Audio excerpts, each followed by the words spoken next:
കേരളത്തിലെ സാധാരണക്കാരായ രോഗികൾ വിശ്വസിച്ച് ചികിത്സ തേടിയെത്തുന്ന സർക്കാർ ആശുപത്രികളിലെ ദുരവസ്ഥ, രോഗികൾ നേരിടുന്ന വലിയ പ്രതിസന്ധികൾ, അത് ഈ കോട്ടയത്ത് ഇടിഞ്ഞു പൊളിഞ്ഞു വീണ കെട്ടിടത്തിൽ അവസാനിക്കുന്നതല്ല. വ്യത്യസ്ത ജില്ലകളിലേക്ക് നമ്മൾ പോവുകയാണ്. വിവിധയിടങ്ങളിൽ നിന്ന് ഞങ്ങളുടെ റിപ്പോർട്ടർമാർ ചേരുന്നു. Akhil K, Arun Solomon, Arjun Kalyan, Sunisha Ayyallur, Deepak Mohan, Iqbal Arakkal, Sarath S, Mubashir P Akbar, Praveen Purushothaman. ആദ്യം പോകുന്നത് കോട്ടയത്തേക്ക് തന്നെയാണ്.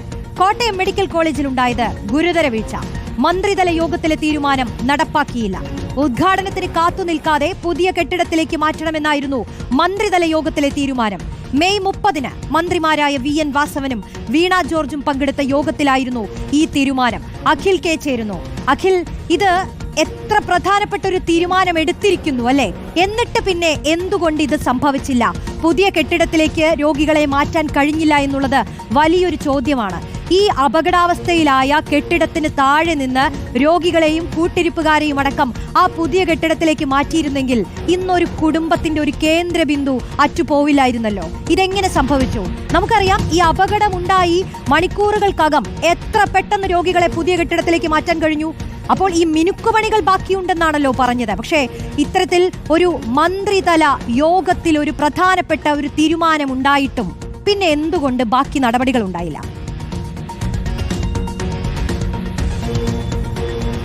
റോഷ്നി, മെയ് 30-നാണ് ഈ മന്ത്രിതല യോഗം ഉണ്ടായിരുന്നത്. ആരോഗ്യമന്ത്രി വീണ ജോർജും അതോടൊപ്പം തന്നെ മന്ത്രി VN വാസവനും, ജില്ലയുടെ മന്ത്രി, രണ്ടുപേരും ചേർന്ന യോഗത്തിലാണ് ഇത്തരത്തിലൊരു തീരുമാനമെടുത്തത്. മെഡിക്കൽ കോളേജിന്റെ ഭരണസമിതിയും മറ്റംഗങ്ങളും എല്ലാവരും ഉണ്ടായിരുന്ന ഒരു യോഗമാണ്. ആ യോഗത്തിലാണ് വളരെ കൃത്യമായി തന്നെ അതിൽ പറയുന്നുണ്ട്. അതായത് ഔദ്യോഗിക ഉദ്ഘാടനത്തിന് കാത്തു നിൽക്കാതെ പണി പൂർത്തിയാകുന്ന മുറയ്ക്ക് അതത് വിഭാഗങ്ങളിലേക്ക് ആളുകളെ മാറ്റണം, ഷിഫ്റ്റ് ചെയ്യണം എന്നുള്ള കൃത്യമായ നിർദ്ദേശം അതിലുണ്ടായിരുന്നു എന്നുള്ളതാണ്. ഇതിൽ നമ്മൾ കഴിഞ്ഞ ദിവസങ്ങളിലൊക്കെ തന്നെ നമ്മൾ ഈ പ്രതികരണം തേടുമ്പോൾ മന്ത്രിമാരുടെ ആയാലും ശരി, സൂപ്രണ്ടായാലും പ്രിൻസിപ്പാളായാലും എല്ലാവരും പറഞ്ഞൊരു കാര്യമുണ്ട്. മെഡിക്കൽ കോളേജിലെ ഈ പുതിയ സർജറി ബ്ലോക്കിലേക്കുള്ള ഓപ്പറേഷൻ തിയേറ്ററുകളുടെ പണി പൂർത്തിയാകും. അതായത് 14 ഓപ്പറേഷൻ തിയേറ്ററാണ്. അതിന്റെ പണി പൂർത്തിയാവാത്തത് കൊണ്ടാണ് മറ്റെല്ലാ പണികളും പൂർത്തീകരിച്ചിരുന്നു. ഇനി പുറകോട്ട് നിൽക്കുന്ന അല്ലെങ്കിൽ പൂർത്തിയാകാത്തത് ഈ ഓപ്പറേഷൻ തിയേറ്ററുകളുടെ പ്രവർത്തനം മാത്രമാണെന്നുള്ളത്. അപ്പോൾ അത് മാത്രം പൂർത്തിയാകുന്ന നിലയ്ക്ക് എന്തുകൊണ്ട് ഇത് മാറ്റിയില്ല എന്നുള്ള വളരെ പ്രധാനപ്പെട്ട ചോദ്യമാണ്.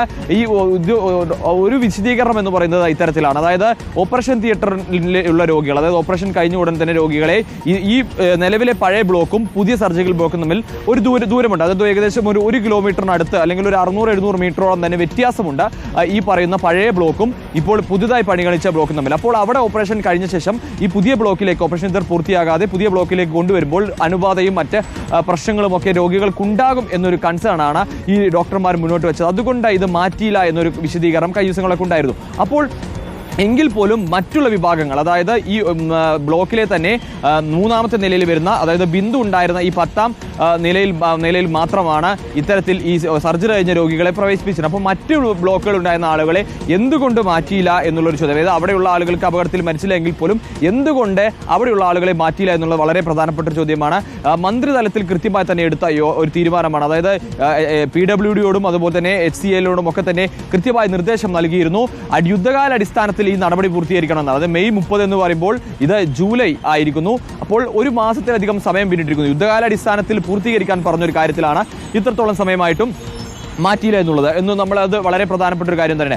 ഒപ്പം തന്നെ അതിൽ പറയുന്ന ഒരു കാര്യമുണ്ട്. അതായത് ഈ ഇതുമായി ബന്ധപ്പെട്ട്, അതായത് 360 ബെഡുകളാണ് ആ പഴയ ബ്ലോക്കിലുണ്ടായിരുന്നത്. 10 ഓപ്പറേഷൻ തിയേറ്ററിലുണ്ടായിരുന്നു. അതുപോലെ റേഡിയോളജി, അങ്ങനെയുള്ള വിവിധ വകുപ്പുകളുണ്ടായിരുന്നു. അപ്പോൾ ഏതൊക്കെ പൂർത്തീകരിക്കുന്നു അതെല്ലാം മാറ്റണം എന്നുള്ളൊരു നിർദ്ദേശം വളരെ കൃത്യമായി തന്നെ ആ മിനിറ്റ്സുകൾ വായിച്ചാൽ നമുക്ക് മനസ്സിലാക്കാൻ കഴിയുന്നതാണ്. അപ്പോൾ അത്ര കൃത്യമായി ഒരു കാര്യങ്ങൾ പറയുമ്പോൾ അത് എന്തുകൊണ്ട് നടപ്പാക്കിയില്ല, അത് തന്നെയാണ് വളരെ പ്രധാനപ്പെട്ട കാര്യം. അപ്പോൾ ഈ PWDയോട് അതിൽ ഏറ്റവും പ്രധാനപ്പെട്ട കാര്യം, ഈ യുദ്ധകാലാടിസ്ഥാനത്തിൽ ഇത് പൂർത്തീകരിച്ച ഈ ബിൽഡിംഗ്, അതായത് ഇത് തകരാറുള്ള ബലക്ഷയം കണ്ടെത്തിയിട്ടുള്ള ബിൽഡിംഗ് പൂർണ്ണമായും പൊളിച്ചു നീക്കുന്ന നടപടികളും വേഗത്തിൽ നടപ്പിലാക്കണം എന്നതിൽ പറയുന്നുണ്ട്. അപ്പോൾ അത് ബലക്ഷയമുണ്ട്, അത് പൂർണ്ണമായും പൊളിച്ചു നീക്കേണ്ടതാണോ എന്നുകൂടി ആ യോഗത്തിൽ തീരുമാനമായിരിക്കും, അല്ലെങ്കിൽ യോഗത്തിൽ പറഞ്ഞിരിക്കുന്നു എന്നുള്ള കാര്യമാണ്.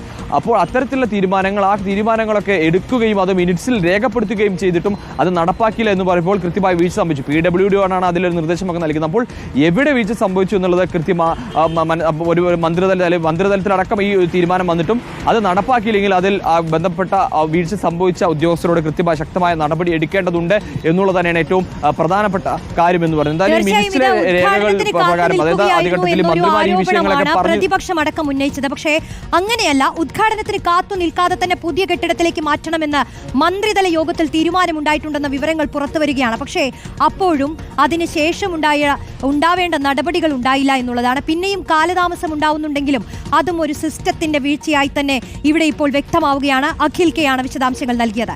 ഈ കോട്ടയം മെഡിക്കൽ കോളേജിന്റെ ഒരു കെട്ടിട ഭാഗം ഇടിഞ്ഞു വീഴുന്നല്ലോ. ഈ വിദ്യാർത്ഥികൾ പഠിക്കുന്ന ഹോസ്റ്റലിന്റെ അവസ്ഥ എന്താണെന്ന് അറിയാമോ പ്രേക്ഷകർക്ക്? ഈ മെൻസ് ഹോസ്റ്റലും അതായത്